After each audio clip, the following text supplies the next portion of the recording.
মারবেন না ইনশাআল্লাহ।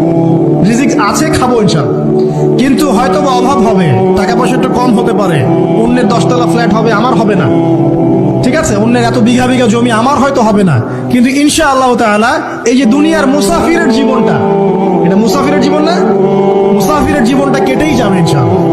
কাটবে না? যে কোনো ভাবে কেটে তো যাবেই ইনশাআল্লাহ। এই যে পরকালের জীবনটা একটা চেতনার শক্তি, জানেন, দুনিয়াতে যত বাধা বিপত্তি আসুক, গাল মন্দ খান, গীবত তহমত খান, কষ্ট হোক, নির্যাতন হোক, একটা বিষয় মনের মধ্যে শান্তি দেয়। কি শান্তি? যে এই দুনিয়ার জীবনটা তো আর চিরস্থায়ী নয়, এটা তো আর সারা জীবন থাকবে না। ইনশাআল্লাহ এই অবস্থা আস্তে আস্তে পরিবর্তন হয়ে যাবে। ফাইন্না মাআল উসরি ইউসরা, পরকালে ইনশাআল্লাহ পাবো, দুনিয়াতে না পেলে কি হয়েছে, পরকালে পাবো ইনশাআল্লাহ। যুবক ভাই, এসব জেনা ছেড়ে দেন, আল্লাহ রাব্বুল আলামিন আপনার জন্য হুর রেখেছেন জান্নাত, ইনশাআল্লাহ পাবেন ইনশাআল্লাহ।